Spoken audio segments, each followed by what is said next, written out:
जंगल में कड़ाके की ठंड थी। हवाएं चाबुक की तरह चल रही थी। रानो चिड़िया अपने नन्हे घोंसले में दुबकी थी। तभी उसे नीचे से कराहने की आवाज आई। ये कौन है? इस आधी रात को बाहर मौत को दावत दे रहा है।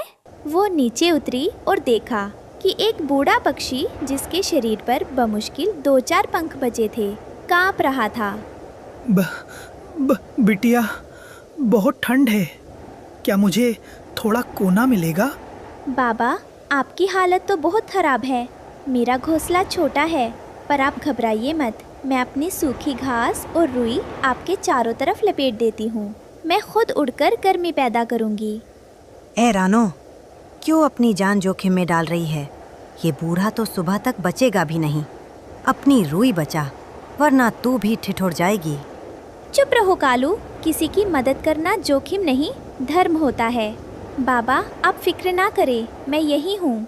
पूरी रात रानो जागती रही। सुबह होते ही सूरज की पहली किरण के साथ वो बूढ़ा पक्षी एक सुनहरी रोशनी में बदल गया। रानो, मैं तुम्हारी परीक्षा ले रहा था। इस क्रूर दुनिया में तुम्हारी ममता बेमिसाल है। ये लो, मायावी स्वर्ण जादुई ब्रश। इससे तुम जो भी बनाओगी वो जीवित हो उठेगा। लेकिन याद रखना, इसकी स्याही तुम्हारे हृदय की अच्छाई से चलती है। जिस दिन लालच आएगा, ये पत्थर बन जाएगी। रानो ने कांपते हाथों से ब्रश लिया। उसने जमीन पर एक सुनहरा अनाज का ढेर बनाया। जैसे ही ब्रश चला, अनाज के दाने मिट्टी से फूट पड़े। अरे, ये तो सचमुच जादू है। टुनटुनी, मिट्ठू तोते, सब इधर आओ, आज कोई भूखा नहीं सोएगा। रानो, मेरे बच्चे बेघर हैं। पिछली बारिश में पेड़ गिर गया था। क्या तुम? क्यों नहीं टुनटुनी, देखो। रानो ने हवा में एक मजबूत लकड़ी का महलनुमा घोंसला उकेरा। देखते ही देखते डाल पर एक आलीशान घर बन गया, जिसमें मखमली बिछावन था। वाह रानो, तुम तो कमाल हो। पर देखो, कालू तुम्हें गुस्से से देख रहा है। ये छोटी सी चिड़िया इतनी ताकतवर कैसे हो गई? वो ब्रश मेरा होना चाहिए। मैं उससे सोने के अंडे देने वाली मुर्गी बनाऊंगा और पूरा जंगल मेरा गुलाम होगा। अगले दिन रानो थककर सो रही थी। उसने ब्रश को अपने पंखों के नीचे छिपा रखा था। कालू दबे पाँव आया। सो जा छोटी रानी। अब ये ब्रश कालू राजा की किस्मत चमकाएगा। कालू ने धीरे से ब्रश निकाला और अपनी अंधेरी गुफा की ओर भागा। वो बहुत उत्साहित था। अब मैं बनाऊंगा एक विशाल सोने का पिंजरा, जिसमें रानो और उसके दोस्त कैद रहेंगे, और मेरे लिए शाही दावत। कालू ने जमीन पर ऊबड़ खाबड़ लकीरें खींची, लेकिन क्योंकि उसका मन मैला था, जादू उल्टा होने लगा। सोने के पिंजरे की जगह लोहे की कंटीली झाड़ियां उगने लगी, जो कालू के पंखों में फंस गईं। ये क्या? ओए ब्रश, ठीक से काम कर। मुझे सोना चाहिए, ये कांटे नहीं। बचाओ, कोई मुझे इन झाड़ियों से निकालो। रानो की आंख खुली तो उसने देखा ब्रश गायब है। वो कालू की चीखें सुनकर उसकी गुफा तक पहुंची। कालू कांटों के बीच फंसा था और भारी पत्थर उसे दबा रहे थे। कालू, मैंने मना किया था ना, ये ब्रश तुम्हारी बुरी इच्छाओं को पूरा नहीं करेगा। रानो, मुझे बचा लो, मैं मर जाऊंगा। मुझे ये ब्रश नहीं चाहिए, मुझे बस जिंदगी चाहिए। मैं बहुत बड़ा पापी हूँ। रानो ने देखा कि ब्रश की स्याही अब बस एक आखिरी बूंद बची थी। अगर वो इसका इस्तेमाल कालू को बचाने में करती, तो वो अपने लिए भविष्य में कुछ नहीं बना पाती। रानो, इसे मत बचाओ, इसने चोरी की है, इसे सजा मिलने दो। नहीं मिट्ठू, अगर मैं इसके साथ बुरा करूंगी तो मुझ में और इसमें क्या फर्क रह जाएगा? बाबा ने कहा था, मदद ही सबसे बड़ा जादू है।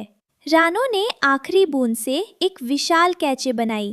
कैची ने कालू को जकड़ने वाले कांटों को काट दिया और पत्थर रेत बनकर बिखर गए। जैसे ही काम पूरा हुआ, वो जादुई ब्रश एक साधारण लकड़ी की टहनी बन गया। कालू जमीन पर गिर पड़ा। उसकी आंखों में शर्मिंदगी के आंसू थे। रानो, तुमने अपनी आखिरी शक्ति मुझ जैसे नीच कौवे को बचाने में लगा दी। तुम चाहती तो अपने लिए ऐशो आराम मांग सकती थी। कालू भाई, ऐशो आराम तो खत्म हो जाता है, पर जो रिश्ता आज मैंने तुमसे जोड़ा है वो कभी खत्म नहीं होगा। अब तुम मेरे दुश्मन नहीं, दोस्त हो। मैं कसम खाता हूँ रानो, आज से मेरी ये चोंच किसी को दुख नहीं देगी। मैं खुद लकड़ियां ढोकर लाऊंगा और सबके घर बनाने में तुम्हारी मदद करूंगा। पूरा जंगल यह देखकर हैरान था कि एक जादुई ब्रश ने न केवल घर और खाना दिया, बल्कि एक पत्थर दिल कौवे को भी पिघलाकर सोना बना दिया। जादुई ब्रश अब एक साधारण लकड़ी का टुकड़ा बन चुका था, जिसे रानो ने अपनी स्मृति के तौर पर घोंसले के कोने में सजा दिया था। रानो, देखो, मैं बरगद की सूखी टहनियां लाया हूँ। आज हम टुनटुनी के घोंसले की छत मरम्मत करेंगे। शाबाश कालू भाई, तुम्हारी मेहनत देखकर बहुत खुशी होती है। देखो, बिना जादू के भी हम कितना कुछ कर पा रहे हैं। अरे, तुम दोनों यहाँ बातें कर रहे हो? आसमान की तरफ देखो, सूरज ढलने से पहले ही अंधेरा क्यों हो रहा है? अचानक ठंडी हवाएं तेज चलने लगीं। यह कोई साधारण बारिश नहीं, बल्कि काली आंधी थी, जो अपने साथ पेड़ों को उखाड़ने की ताकत रखती थी। सब पक्षियों को इकट्ठा करो, यह आंधी खतरनाक है। सब पुराने खोखले तने की ओर भागो। पर रानो, वहाँ तो सिर्फ 10-12 पक्षी आ सकते हैं। बाकी छोटे पक्षियों और उनके बच्चों का क्या होगा? हमें मिलकर एक सुरक्षा कवच बनाना होगा।